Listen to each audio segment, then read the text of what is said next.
Dynasty Warriors Origins hands-on preview. Looking for a comeback? People who know me know I'm a bit of a Three Kingdoms and Dynasty Warriors nerd. Having played every Dynasty Warriors game except the first 1v1 fighting game, add to this the Three Kingdoms novels, the historical texts, playing the other games, and watching series and films. Three Kingdoms, to me, is like other people's Rome. It's that era I'm just very interested in. Also, I like Rome, too. Anyway, Dynasty Warriors, Origins.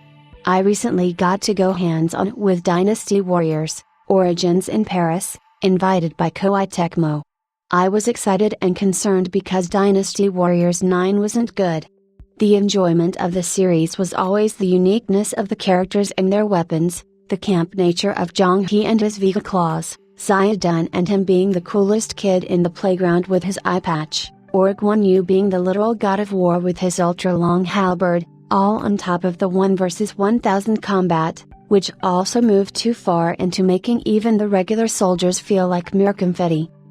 9 demolished this by removing the uniqueness of its characters. It says there are over 90 characters, but with weapons and attacks shared between most of them, the uniqueness was lost, and even the combat felt boring. Dynasty Warriors, Origins wants to go back to basics, refresh the series in almost every way, and bring new people into the story, which was the Three Kingdoms period following the fall of the Han Dynasty.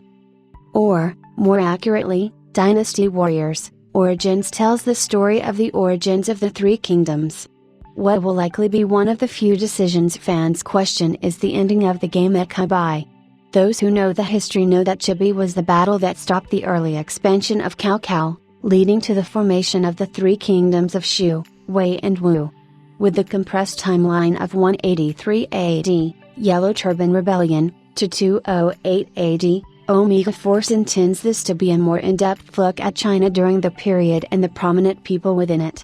With this compressed timeline comes a narrowing focus on the areas of China you will see and battle within. From what I saw in the hands-on and heard during an interview with producer Tomohiko Sho, the lands that become Shu will not feature within the game. However, the lands in a new world map will feature new core, story battles, an upgradable weapon system, side missions, skirmishes, and more. Let me start by saying the world map is nothing reminiscent of the open world element Dynasty Warriors 9 attempted. The map here is more of an overworld that you can explore, letting you find collectibles or a new currency called pyroxene, used to create boosts, join skirmishes, side battles, or core battles, or find characters to speak to and advance the story. The 4 hours I could play, some from the very start, some later, introduced these elements well and alleviated any concerns I had when I heard open world. I should point out it's not entirely open.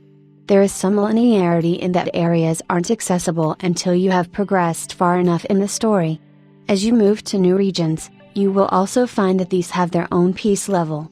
This will rise as you complete missions and skirmishes, giving you incremental bonuses for filling it up. With a leveling system of your character and the 9 types of weapons you can use, there will undoubtedly be an advantage to grinding here and there, though it didn't feel essential. The more you level your weapons, the more you unlock extra combos and battle arts, special attacks. As you also level your character, you will unlock stat boosts and other perks, adding additional benefits to doing more side missions and skirmishes.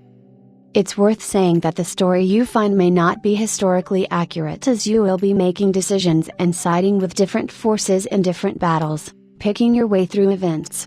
As for who you're a nameless hero, though what I've seen seems to imply you're some deity or spirit, mainly as you keep talking to people that others can't see. That and, in battle, you have supernatural abilities, or, I should say, abilities more than those regular Dynasty Warriors characters. One such ability is called the Eyes of the Sacred Bird, which allows you to see through the magic of the Yellow Turban officers and aspects of the battlefield like officer health. In terms of the battlefield, if I were to make a comparison, this feels like a good mix of earlier and later Dynasty Warriors. The scale is there, with more enemies on the screen than ever before, but it also feels more like the earlier entries where the regular soldiers can be a threat to you. You can't simply ignore them. If you do, Hey can knock you off balance and damage you. You can still mow through them. You are a hero in Dynasty Warriors, but this feels like it has a good balance, particularly with the new additions to combat. I've already mentioned the battle arts. These are new weapons in your arsenal and can be used to block power attacks from enemy officers and even groups of enemy soldiers on high morale and within the vicinity of their commander. Using these can certainly make the difference in a battle, as can the use of a well-timed parry or dodge, which helped me with my hands-on, allowing me to beat Lubu at Hu Lao Gate, something I was told only 5% of the team have managed so far. Another new feature of combat is the inclusion of strategies. You will have an entourage of guards that increases based on your actions, and you can have this unit perform actions, such as a volley of arrows or a charge. These are very useful in clearing soldiers or putting off a general.